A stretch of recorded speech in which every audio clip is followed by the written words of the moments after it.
Sadhguru is a realized master, yogi, and a profound mystic of our times.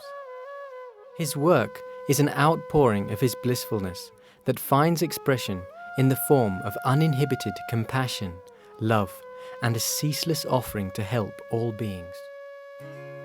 Belonging to no particular tradition, Sadhguru incorporates what is most valid for the modern seeker from the spiritual sciences.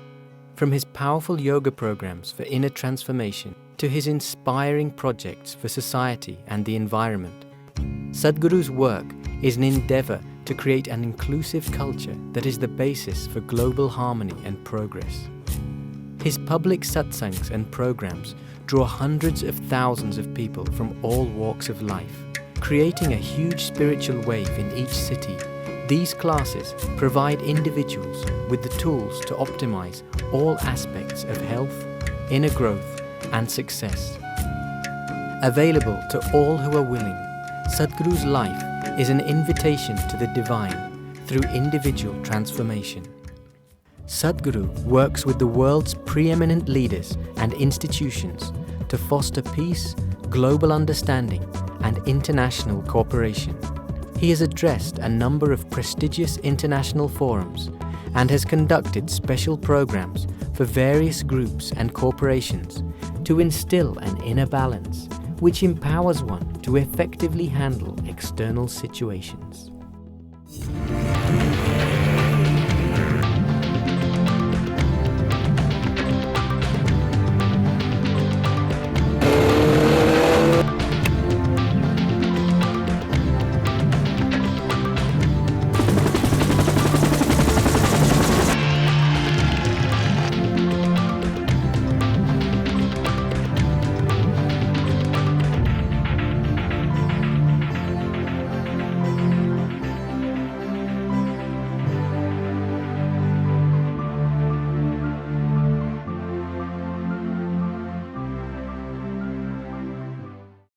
Stay with us for the remarkable story of an Indian surgeon who fuses technology with compassion. The whole strategy is about reducing the cost of procedure on the human body by 90%. Well now, thanks to one man's dream, patients in rural India can get state-of-the-art treatment.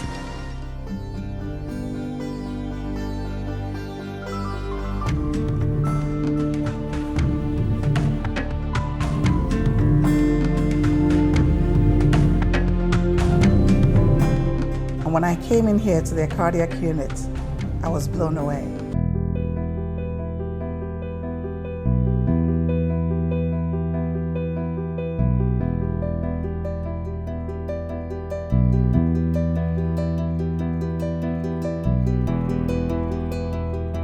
We have 750 million Indians spending 150 rupees per month just to speak on the mobile phone, and all we need is 10 rupees out of that, and we have the best health system in the world.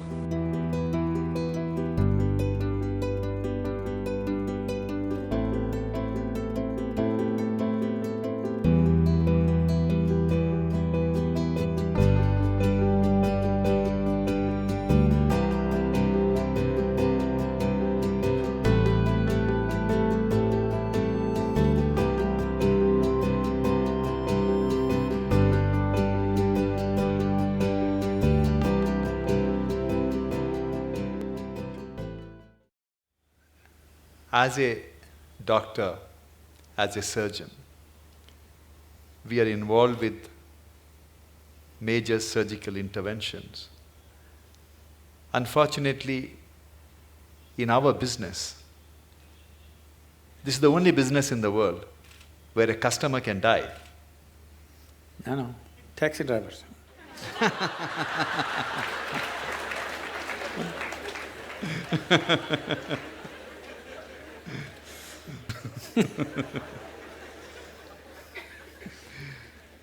It's however much you try, Sadhguru, to dissociate ourselves. When you are operating, you need to concentrate and do the job, but what comes to your mind is the young wife, young children waiting outside. The margin of error is very small, few millimeters here and there. Then you think what are the consequences on them. Then you start thinking about when you are a kid, if something happens to your father, where you would have been. We are after all human beings. We are always torn between what we do to somebody and what could have happened to our own life. It's a constant tension. How do we overcome it? I've been in this profession for more than 30 years. Still, I haven't yet mastered the art of dissociating myself from the patient's life. Yes, when you're given a certain responsibility which could determine the shape and scope of people's lives, it's a big thing to carry on one's shoulders. But the important thing is that somebody has chosen to place such a responsibility in our hands. It's a tremendous privilege if we execute it.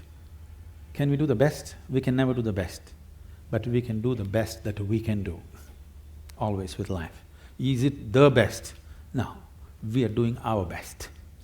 If we lack in that, then we have a serious problem. But if we're doing our best in everything that we do, we know it is not the best, but it's our best. We have not spared anything. That's good. And above all, when you refer to yourself as a human being, after all, we are human beings. This is a big problem. This will reduce our best. That is, people are always using the word human being as a limitation, as a compulsiveness, as a small thing.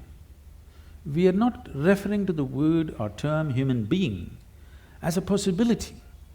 Instead of saying we are just human beings, why don't we say we are human beings? We're great, we're doing so many things, we can replace a damn heart.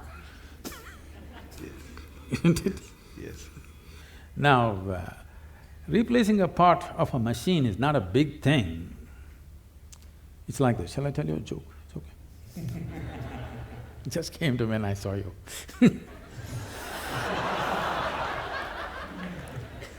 So, a cardiac surgeon took his Aston Martin, which was giving him a little bit of trouble, engine trouble, to the mechanic. So he said by evening he'll have it ready. After his hospital job, he went there to pick up his car.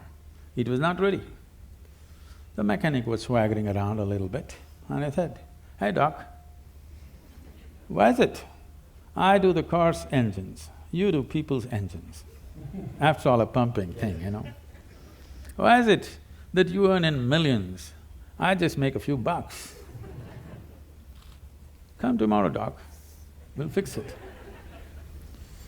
So the doctor looked at him and said, "Try to fix the engine when it's running."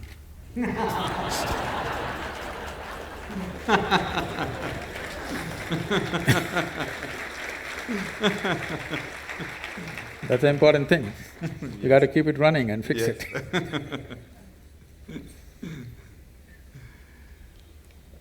Sadhguru, but the great work done by all the senior cardiac surgeons, cardiologists, and all the good doctors of this country, heart care has attained it has got a lot of confidence from the people. It's very interesting, Sadhguru, when I started my career 25 years ago, I left England 25 years ago, I started in Calcutta. If I told a patient then… Lot of heartbreak there.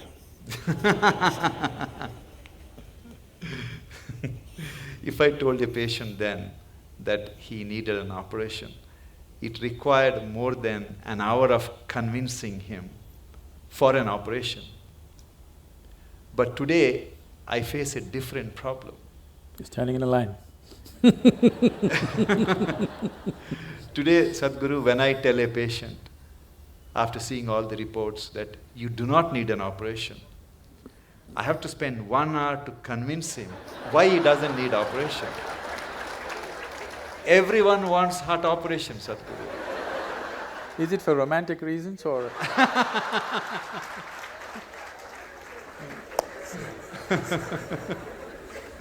How do we convince people that fixing the heart is not like, something wrong with your house, you get a plumber, he will fix it, or something wrong with the car, you change the parts. It is something different. We are not the magicians, or we are not the gods, and the nature is the best healer. And cardiac surgery is only a 50-year-old phenomenon. People have lived for I think centuries. they have also realized it's a dumb pot. It's a big dilemma for all of us, Sadhguru. Today, people want something to be done on their body all the time. Yes. If not heart, many other parts of the body. Yes, as I said, probably in another 50 years, 50% of the population will be going through these surgeries, which is not health, which is medical industry, but not health. If health has to happen, a culture of health has to come in. Not healthcare systems, not hospitals, not more doctors, not more surgeries, but a culture of health has to evolve. Right now, world is in a way of imitating everything that America does. They eat badly, they live badly, and they have a $3 trillion bill of healthcare. It's sinking the country, okay? It's sinking the whole nation, healthcare. We want to follow the same things. We want to dress like them, we want to eat like them, we want to live like them, and we want to get unhealthy like them, but our country cannot spend $3 trillion on you for sure, we'll let you die. Yes. We're not going to reach out to everybody and do surgery for 1.25 billion people. That's not going to happen in near future. And if it doesn't happen, it's a disaster. If it happens, it's a bigger disaster. That people do not know how to live well is a disastrous way. That I would say 70% of the ailments on this planet can be just handled with better sense of living, eating, atmosphere. If you manage, 70% will be gone. You can achieve this in 12 to 15 years of time on the planet if a determined effort is made by the people, by the policy and by everybody concerned, particularly the hospitals. They can do a lot. Because when they're sick, they listen, Otherwise they don't. When they're well, they don't listen. When they're sick, they will listen. They have years, more years than 2 when they're sick. That's the time to talk to them as to how to live better. These things are not new to us, these are very strongly rooted in our cultural milieu, but we are throwing it away for something which will bring us a lot of trouble. For immediate attention, for immediate intervention, of course, medical intervention is primary and it's most vital, there's no question about that. But long-term health will not happen because of medical sciences as we know it. Long-term health of a society or a nation or the planet will not happen that way. We have to bring a culture of health. What is the way to live, what is the way to eat, how to keep our body, how to keep our mind, how to keep our breath, how to keep the atmosphere around us. If this culture is not brought into us from our childhood, I would say it must be brought into the school curriculum itself. It must be brought in, healthful ways of living, because if you do not build healthy people, you're going to have educated and sick people and you're going to build a nation or a world out of it. With sick people, you're not going to build a great nation, you can only build a sick nation. And that is happening across the world. The major nations are suffering enormous amount of illnesses. The most affluent countries who have no nutritional problems, okay? India's half the problem are nutritional problems. Right from their childhood, they've not eaten properly. Affluent nations who have a choice of nourishment, look at the level of health issues they have. That should not exist at all. When they have choice of nourishment, they should not have, I would say, 80% of the people should not have any health issues till they die. When 20%, 25% will get something, infections will come because of close proximity, those are different. But these are all on self-help. People are on self-help to create ailments for themselves. This can be 100% taken away if we establish a culture of health, for which I think not just medical professionals, people from various other areas have to work together to make this happen. I don't see any major synergy like that right now. Small efforts are happening here and there, but that's not enough. It's good, but it's not enough. Sadhguru, majority of the people who fall sick, it's primarily because they led a life which would definitely land them in trouble. But thousands of children are born in this country, like any other part of the world, with cardiac problem, with cancer, all kinds of problems. It is not their fault. Why it happens? It shouldn't have happened. 6 million Toyota cars were withdrawn last year for defective whatever and about 9 million General Motors withdrawn for ignition problems. It's a manufacturing defect. Only problem is you can't withdraw them. Actually, nature is trying to withdraw them. We are not allowing it. There was a time we would allow the nature to withdraw. Yes? All the manufacturing defects that came, 100, 200 years ago, we would allow the nature to withdraw. By the time children are 4, only the fittest would survive, rest would go. Now we don't allow them to withdraw, so we need a whole lot of things to run the defective cars. I know I'm putting it so blatantly, but you need to understand, the physical existence is mechanical. Whether you like it or you don't like it, probably all kinds of sensitivities and emotions are there about this my physical body. But when they come to you, you strip them down and treat them like a machine, isn't it? Complex, sophisticated, but still mechanical, isn't it? Yes. There are other aspects to it, but fundamentally mechanical.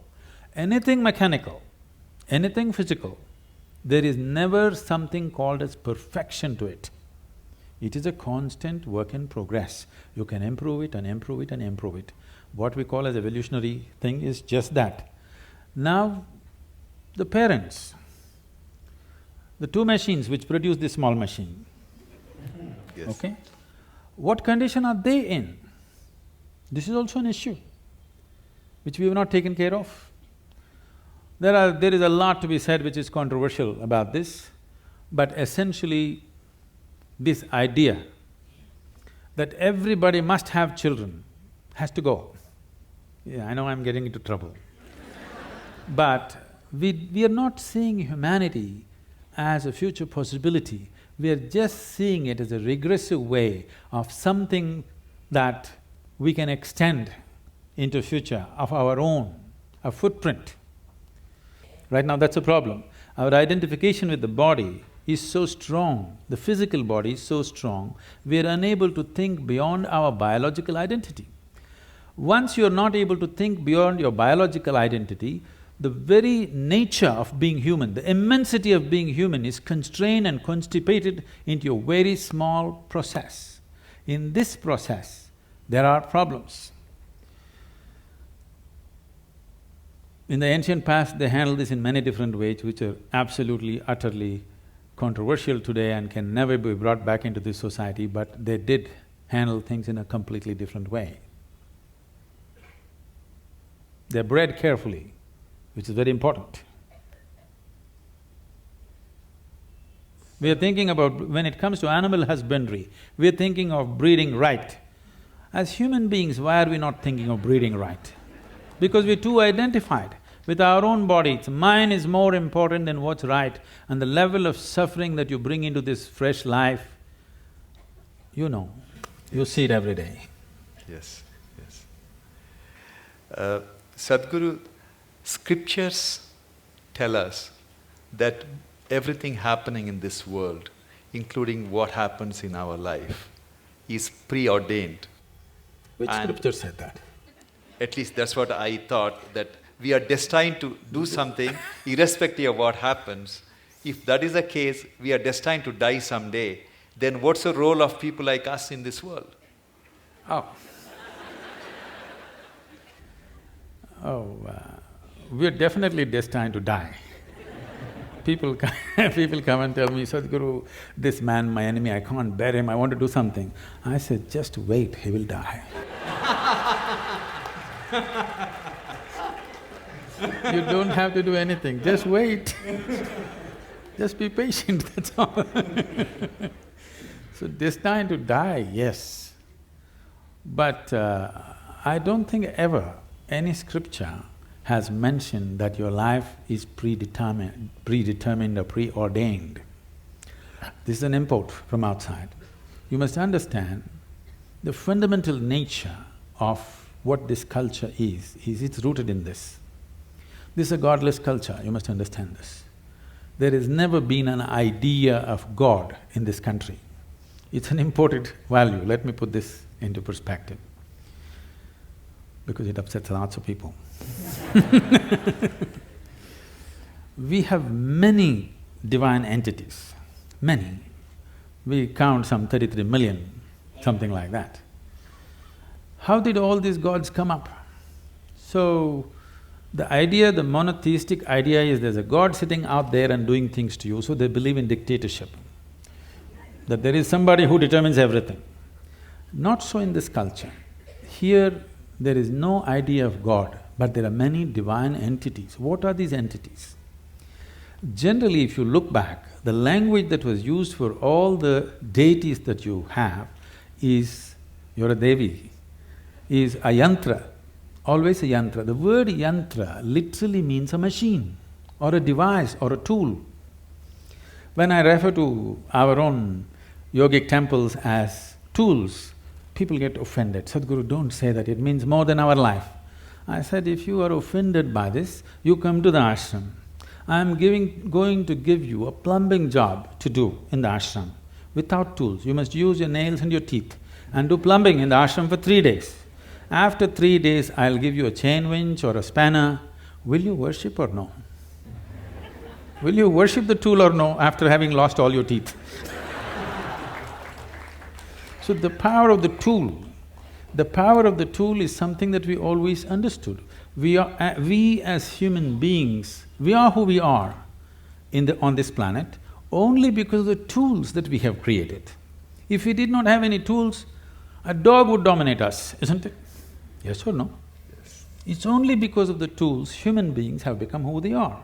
So a screwdriver is a tool too, but there are subtler tools, energy tools, subjective tools, which can open up different dimensions of life. So for every dimension we create a different tool, a different possibility, because we clearly know without this tool we would never access this possibility. We bow down to it and we worship it, because without being worshipful it will not yield to you. We clearly know gods are our making. It is just that others have forgotten.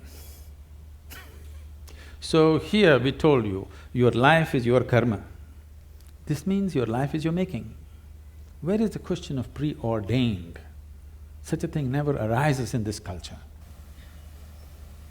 Thank you, Sadhguru. But it's dangerous for a doctor to think it's preordained.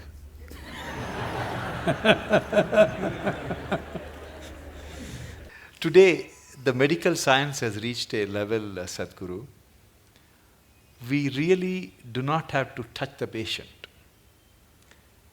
When I see a patient in my office, he would have undergone all kinds of tests. Scans. Everything is done, all the images are displayed, history is written, everything is planned. Technically, I can see the reports and tell the patient, okay, you need a bypass or you need valve replacement. But I always make it a point to take my stethoscope, put it on the chest, listen to the heart, look at the patient's eyes, put my hand around on his shoulders, touch the patient, and then explain to them what is going on and talk to the family. I personally feel that touch has the most healing power than anything else what we have invented. Do you believe in that, Swamiji? See, what is not understood is, yes, one part of us is mechanical, but there are other dimensions. Most of the time, the mechanical part has gone wrong because we have not tended to the other dimensions. So what is lacking in their life is, their life is not touched. Not necessarily a physical touch, is just a manifestation. Essentially, their life is not touched by anything. When I say touched by anything, it need not necessarily be a relationship. You can be touched by so many things. I don't know how many of you… when was the last… how many decades ago did you watch a sunrise? Or a sunset, or a moonrise. I'm saying not touched by anything. When was it the last time you waited for a flower to bloom? No such thing. When is the last time you paid an attention to a butterfly or a leaf or a flower or another human being? You're… of course, you don't like faces, you like the Facebook. I'm saying contact with life, whether it's human, animal, plant life or just elements around you, just that. How many people even take a moment to even look at the food that they're going to consume with a little bit of involvement, or are they touched by it? No. So at last, either a doctor has to touch it or in the end undertaker will touch you. You know, somebody will touch you, things gone bad, somebody has to touch you. So, does touch have a relevance? Tremendous relevance. Touch need not always be physical, it can be in so many different ways. If you are not touched by life, you are a dying life, you are not a living life. It may happen to you after some time, but it's happening, you're in progression. Because what you call as life, even in the physical level, it's medical knowledge for everybody now. The number of cells you have is more than the number of stars in the Milky Way, okay? Every day, over 600 million billion cells are dying and new cells are being born. That means every second, 10 million cells are dying and 10 million new cells are born in your body.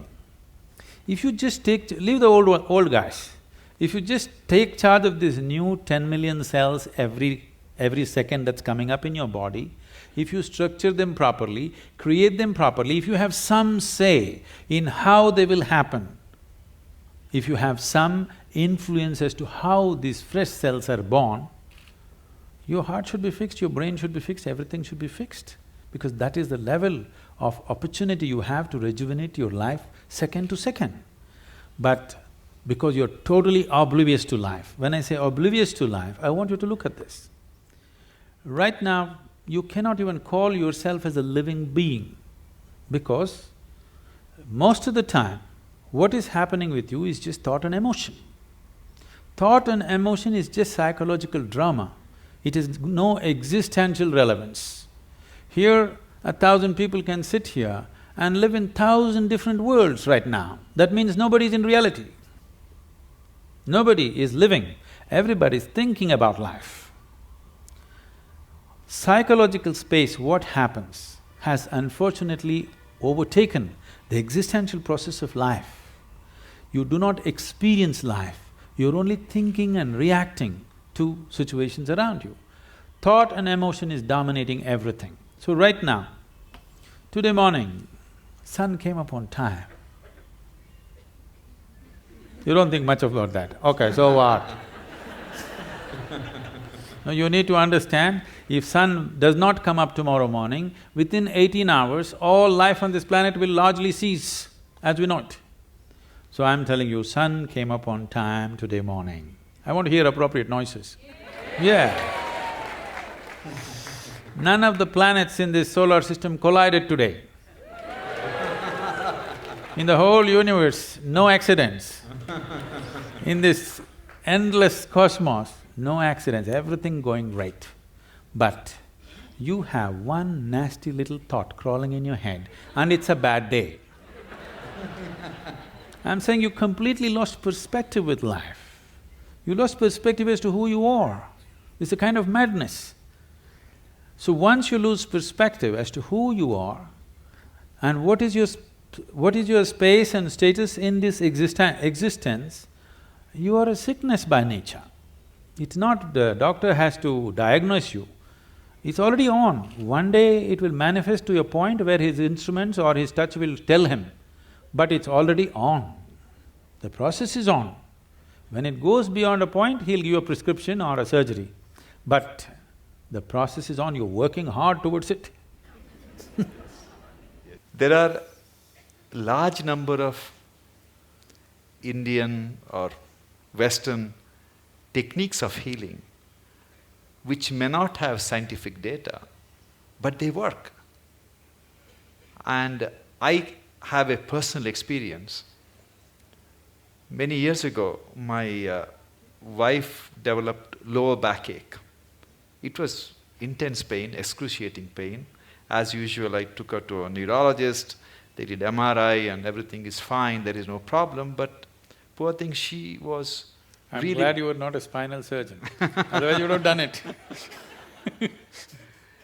Then my brother-in-law suggested that I should take her to see a acupuncture specialist. As a doctor, it was a bit embarrassing for me to go to somebody. And he didn't have a fancy clinic. I went to his house and he talked to my wife for a few minutes and he made her sleep flat on the floor. And Sadhguru, he took, from the heel, he started pressing on her lower back for 10 minutes as I was watching. I'm not exaggerating, she never had the lower back pain ever since. I'll show you thousands and thousands like that. Not even with any needles, simply. I was so fascinated because he cured my wife and he did something which I couldn't do it for 32 years. She was fine. There are many ways of treating people, and as professionals, we have to respect all the ways of treating. Definitely, I would say allopathic system is at its best when there's an emergency.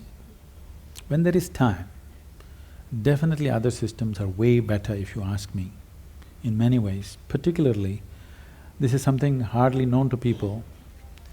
In southernmost part of India, largely in Tamil Nadu, we have what is called a Siddha Vaidya. It's a most incredible medical system, so comprehensive. There are over 300,000 formulations. I don't think even modern pharmacopoeia has that. Over 300,000 formulations elaborately written down. And the fundamental difference between Ayurveda and Siddha is, Ayurveda is herb-based, Siddha is elemental. The only thing is, the skill level that it demands from the doctor is a challenge in modern world. This is something that you have to live, then only it works. The person who administers it is as important as what is administered. Who administers it? You're talking about touch, so who administers it is important, not just what is administered. But the nature of modern medicine is, you write a prescription, some chemist who knows nothing about it gives it, and they take it. It's only purely chemical and it works. But when there are chronic ailments, if there is infection, killing it with whatever, chemical bombing it is the way to do it. But when you're generating an illness from within, correcting it from within is most important. If there's an emergency, you have to intervene more aggressively, that's different. But these systems have such a comprehensive knowledge about health and well-being. But the problem is, it needs a lifelong involvement and dedication to become something good with this kind of system. It is not something that you can acquire as a profession and do it. Always it was seen as a sacred duty that you can actually… See, I want everybody to think about it, and I'm sure many times you're facing this within yourself. It's not It is not a prescription, it is not a surgery, it is not something. It's a person's life, whether he lives or dies. I mean, your existence, it's not a… it is not a case, it is not a statistic. For that person, it is the only life that he has. This needs far more deeper attention than just being handled as a profession.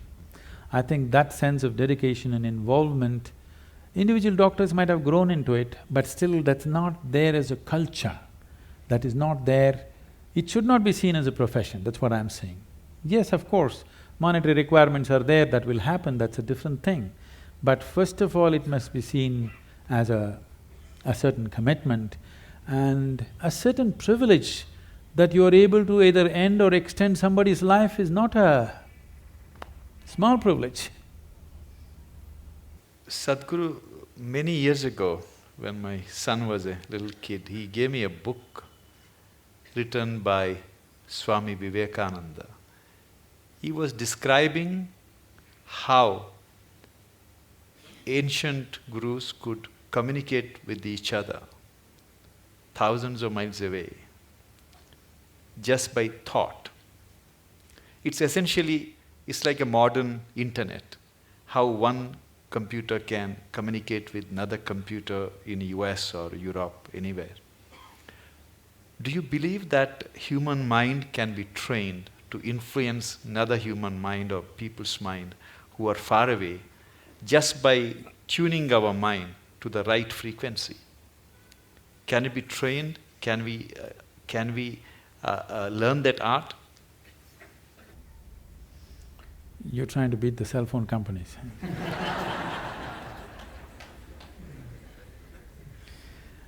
It's not just about the mind. See, when we say mind, the English word mind is only generally referring to only the thought process. Thought process is the most surface element of your mind.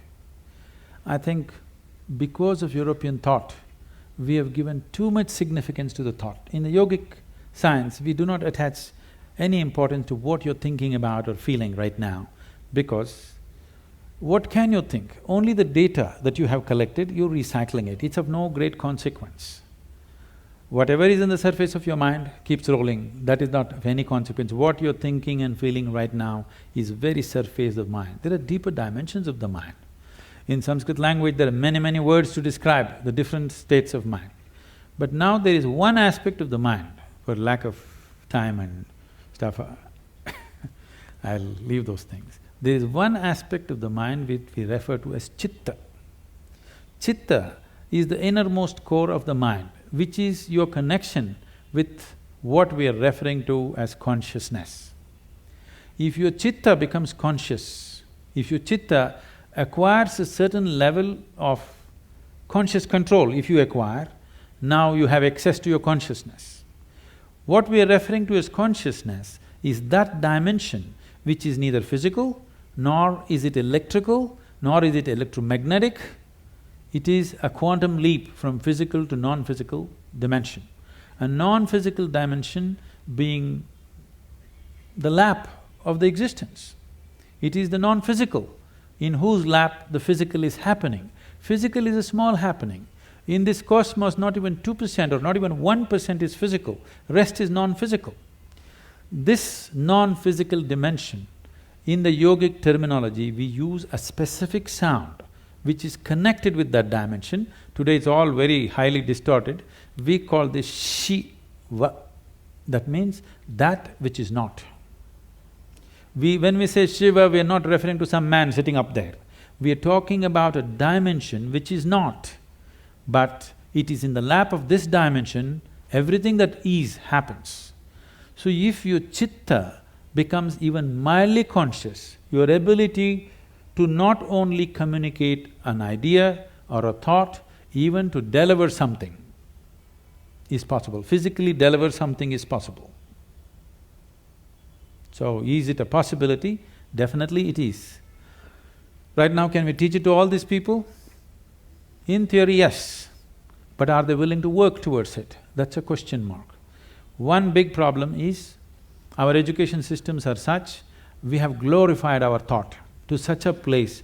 First, to bring that down itself will take time. To make them understand the stupidity of their thought, it will take a whole lot of time.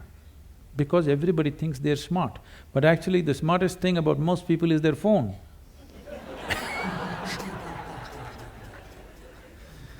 So because your thought process is just an outcome of the limited data that you have gathered.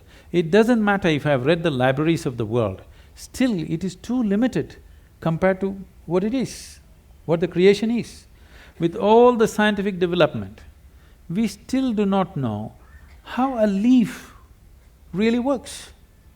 We do not know how a single atom in its entirety we do not know with all the scientific exploration. So that should be humbling enough for everybody to know that we know how to use things, but we do not know what it is. It will take a lifetime of attention to even grasp the fundamentals of what it is. So if people are willing to first of all understand, like the whims of their heart you just dismissed as dumb, okay? If they also understand the so-called smartness of their thought process and emotion is quite dumb, now it becomes easy. It becomes easy to train people that communication it's not like, now I want to generate this thought and give it to you, not like that. Things will happen to you before you think. What is best for you will simply happen to you even before you articulate in your mind. You don't have to ever think what you want to become, how you want to be. Life will just arrange itself. An intelligence beyond what you can contain in this bone box starts working for you, and it'll work. You've heard of Ramanujam and others, just opened a window with their Devi, and he becomes that kind of a mathematician, which is, even today after 1 century, they're still trying to figure out what he said. And the mathematical calculations that he gave is the backbone for describing the black holes in the universe. When he was there was no word called black hole, nobody knew there is such a thing. When we say black hole, what we are talking about is the curve of time and gravity, which is something modern science is battling with. He made mathematical background for that. As the curve increases, what is in existence, physical existence, becomes non-existence. So this is what it is when we say yoga. You reduce the curve in such a way that what is largely physical becomes non-physical. Once it's non-physical, time and space is not an issue. Once time and space is not an issue, communication is simply there.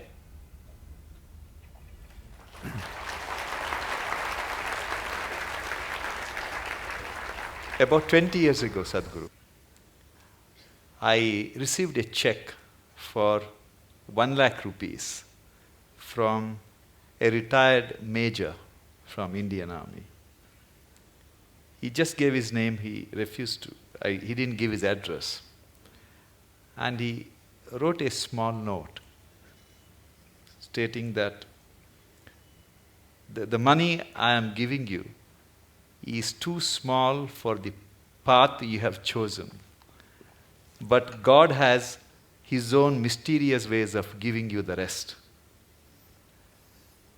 It had a tremendous impact in what I thought, what I wanted to do. Is it because there is something called cosmic forces which are constantly trying to help society and doing, or it's something else which is influencing people to do something which is beyond their means? See, the ideas of something wants to help, something reaches out to you. I happened to be about 4 weeks ago, I was in Los Angeles and I was staying with some people there, and the bedroom was full of books. So I just picked up one of these books and saw. The author is saying, the core of the universe is love. Well, why would the core of the universe be love?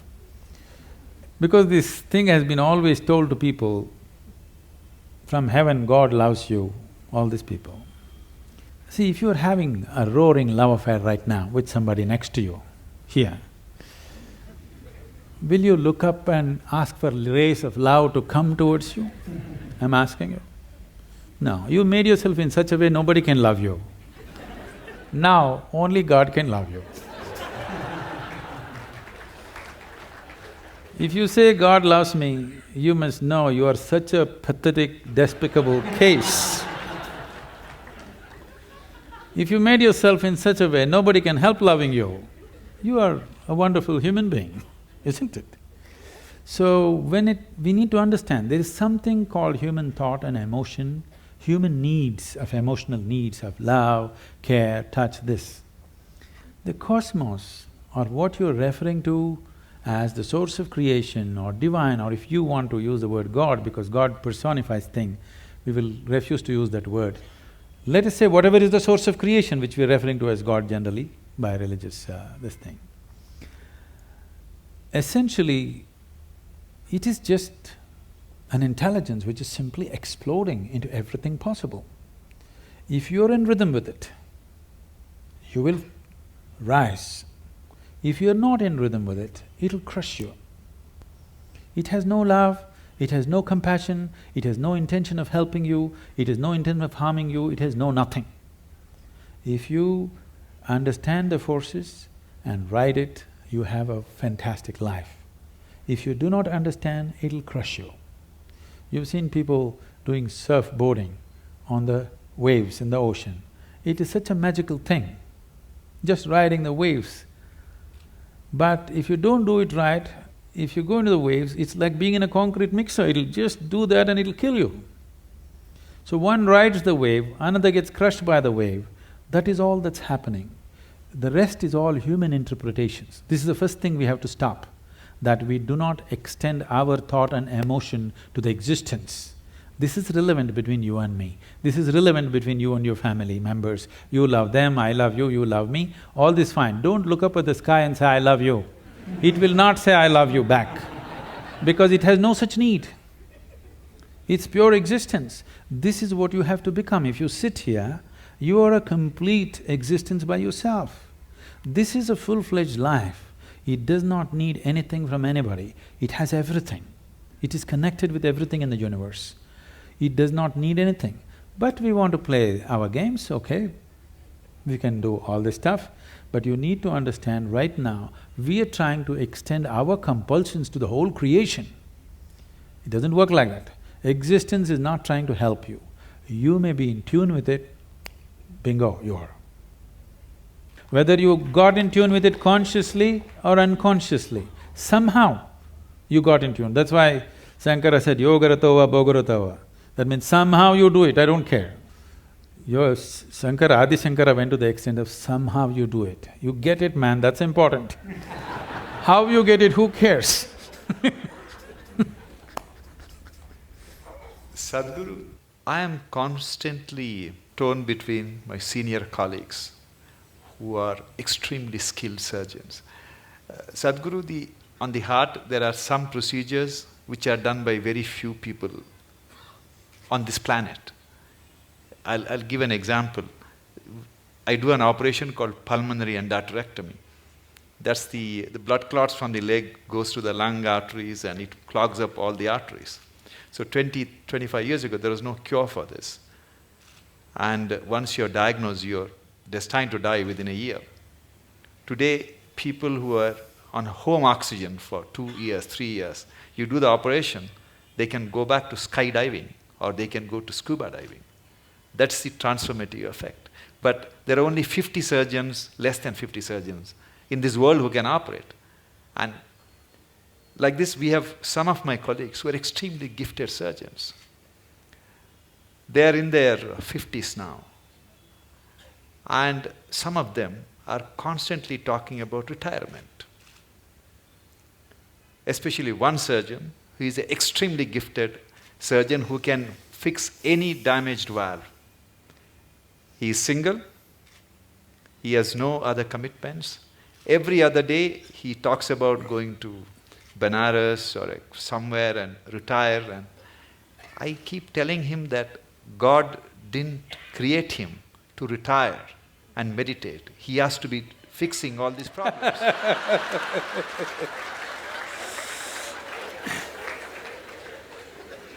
So he gives me extension every 6 months, Guruji. So at the end of 6 months, the usual rigmarole starts. He talks about retirement and everybody is depressed in the hospital. So how do you deal with this kind of people?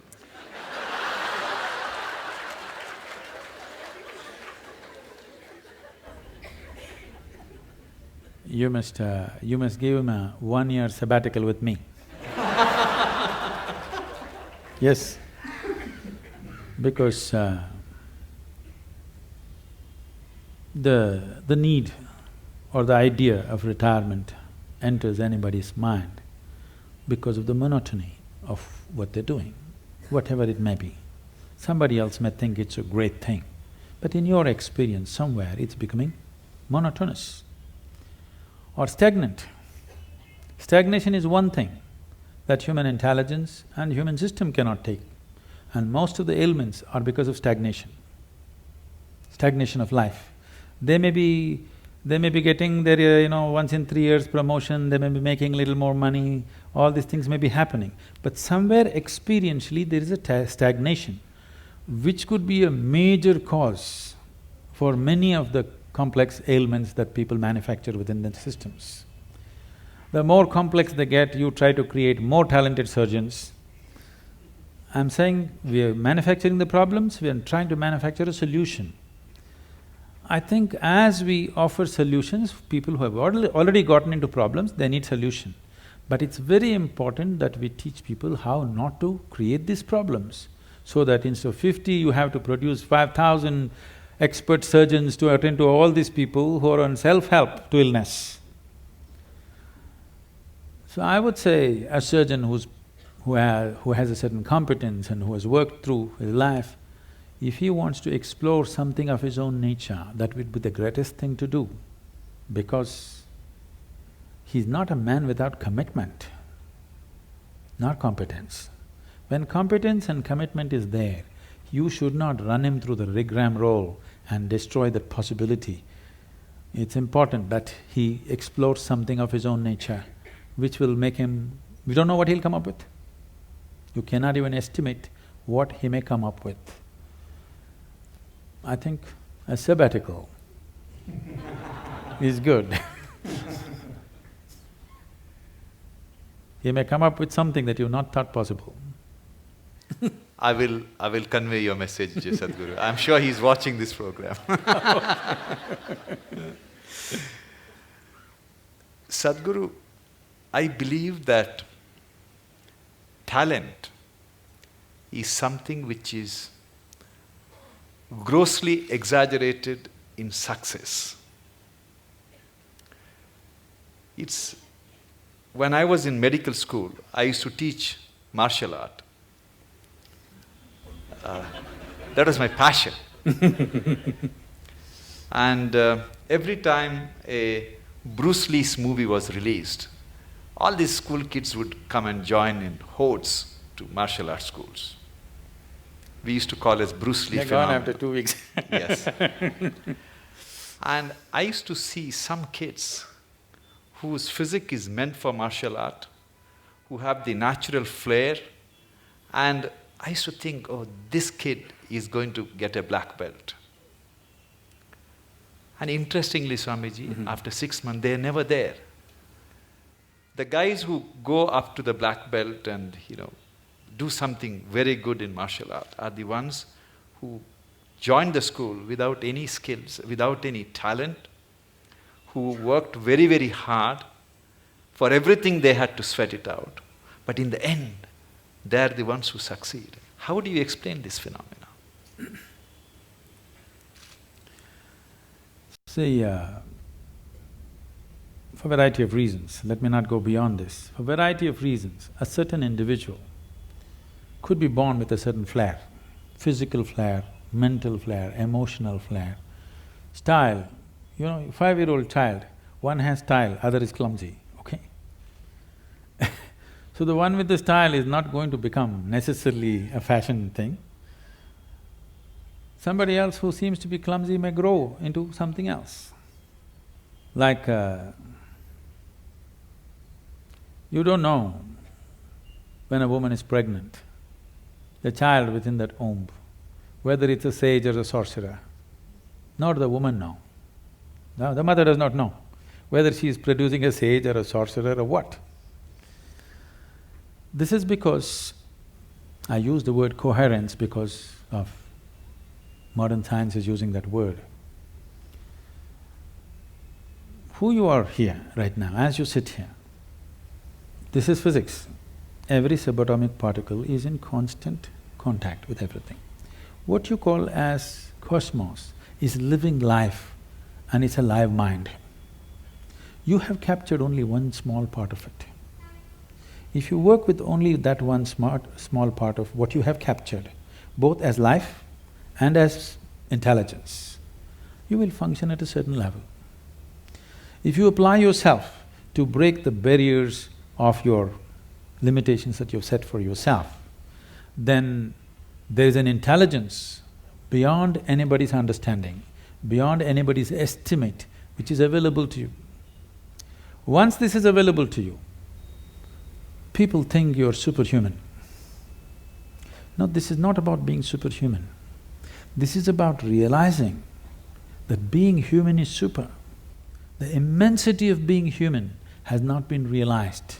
So we are always making a kind of a mathematical calculation. Okay, if this person has this much IQ, maybe this is what he will become. This is what Newton's law, that everything that moves on this planet works to a mathematical precision or a geometric precision. That is, if you take a pendulum, the length of the pendulum will decide how it will swing. If you take a projectile, depending upon its mass, velocity and the trajectory, it will go to a certain place. That is not how the cosmos is working, because what you think is physical and not physical is all mixed up within this human being. The physical self, the psychological self, the emotional self, and who you call as myself, the life within you, the fundamental life process, these are all different dimensions. And the innermost core of who you are, which, because all the other words are corrupted, I'll use the word life or just you, what you call as me. This, if you allow it, if you do not identify it with any form, with your physical form or with other different identities that you take on, it has a way of being cohesive or collaborative with everything around. When we say somebody worked hard, all he's trying to do is stretch his boundary of identity, isn't it? He's trying to stretch his boundary. If he succeeds to stretch his boundary, something that he never thought possible or imagined that is within his competence or capability becomes his. Miraculously, I can show you hundreds of people who come to me, we prepare them for a certain period and then we initiate them. In 24 hours, you will see the shape of their face will change. Genetics are altered in 24 hours' time. You can see the photographic images, they have actually changed dramatically overnight simply because of a certain extension of their identity.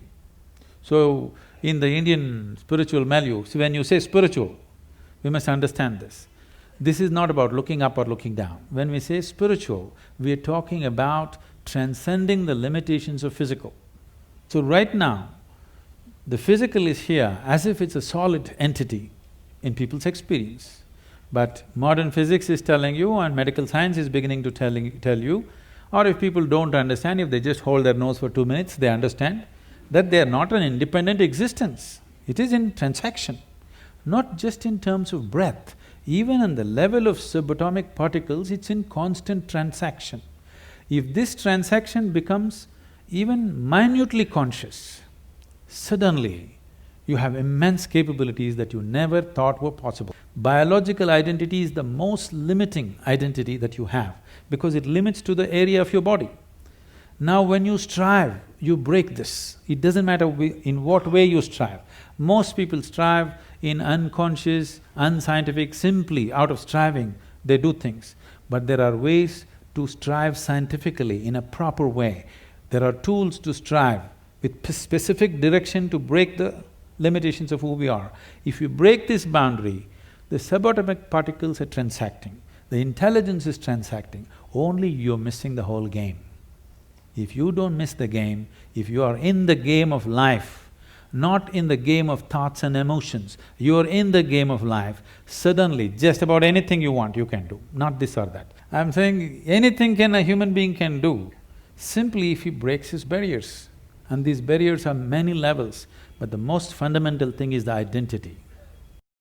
You are my perfect mirror, you show me what I'm not.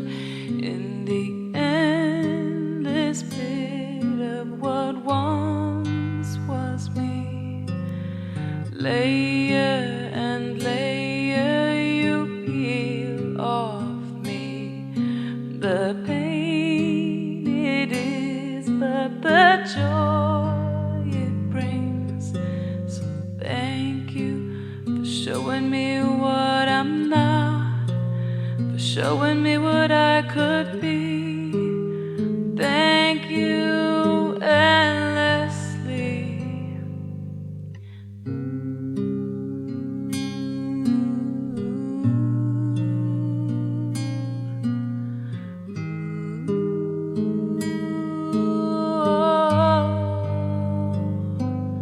But if I could only just be, you could